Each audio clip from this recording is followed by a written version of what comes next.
Hey guys, my name is Matimio, and welcome to another episode of Sunday Mailbox. This is a video series where you, the viewer, can submit your gaming or Battlefield-related questions, and then I will give my humble opinion on them. To get the formalities out of the way real quick, if you would like to submit your own question that could be featured in an upcoming episode, you can do so by leaving a comment down below, or by sending me a YouTube message. So the first question comes from Zeus, and it is, do you think that DICE should reward you experience based on how much you revive a person? Like if a medic revives an ally to 20% health, they should only get 20 experience. Same for a full 100% revive. I think that this would promote people to fully revive their allies. Your thoughts? Yeah, I think that this is a solid idea, and I would be completely on board if DICE decided to do something like this. But I think probably a better system would be, instead of only giving 20 points for a quick revive, maybe bump it up to 75 points, but then when someone goes for a full revive, maybe give them like 125 or 150. We still want there to be an incentive for people to revive their allies. Like, reviving and having that teamwork aspect of Battlefield is really important, and if there was a very small incentive, 20 points isn't really a lot. If they didn't give you a whole lot, then there may be situations where a bunch of allies could potentially revive you, but they don't think they can get a full revive off, and so they just completely ignore your body on the ground and just leave you there because they know that they're not going to be able to get the full revive off, and so why even bother for the 20 points if it's going to leave them exposed? Hopefully you guys don't think like that, but there are players out there that really are driven by just getting as many points as they possibly can. And so I think that if they just bump it down to 75 points, that will be enough incentive for people to go for those quick revives, but also giving an even larger incentive to go for the full and topping off your ally at 100% health as they get off from the ground. I think that would probably be the optimal solution. The next question comes from Spiller, who asks, I personally think that not many things are cooler than tossing a magazine to your ally in the heat of a battle. Would you like to see this mechanic added into Battlefield 4?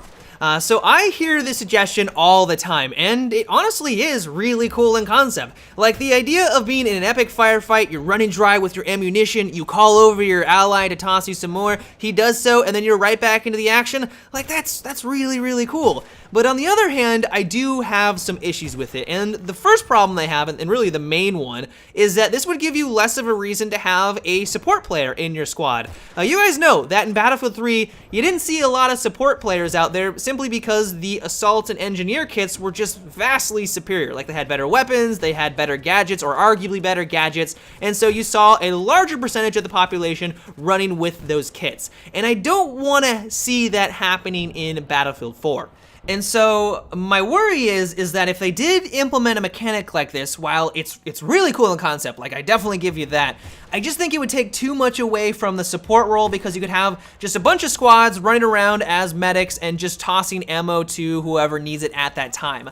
The other reason being is that they already kind of have a mechanic like this in place for the upcoming game, and it comes in the form of the ammo bags.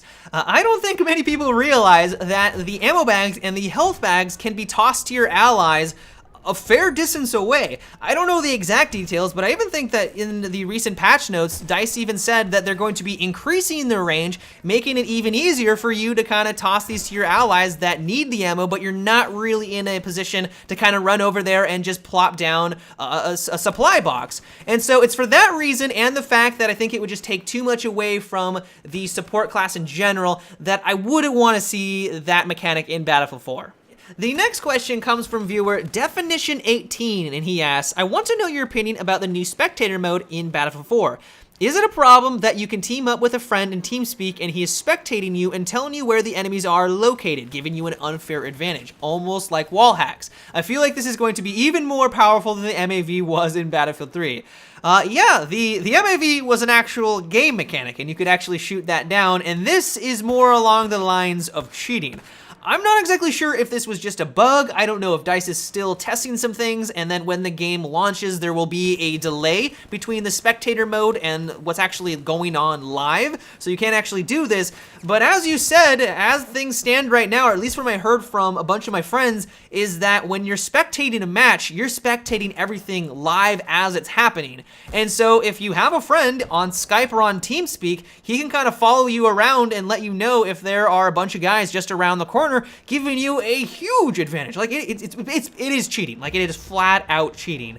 And so what I'm hoping that DICE does is that they add in some sort of delay. It doesn't need to be very long by any means, like 1 to 2 minutes, because first-person shooters are very fast-paced, things are moving around a lot, and you're probably not going to find someone camping in one spot for more than a couple of minutes, but it needs to be in there so you can't have people cheating and following around their friends in a spectator mode. Like, that's just a poor design decision. The next question comes from John, who asks, so I've been playing the Battlefield 4 beta for a while, and one of my main complaints is that when you reload with ammo still in the mag, you lose that ammo.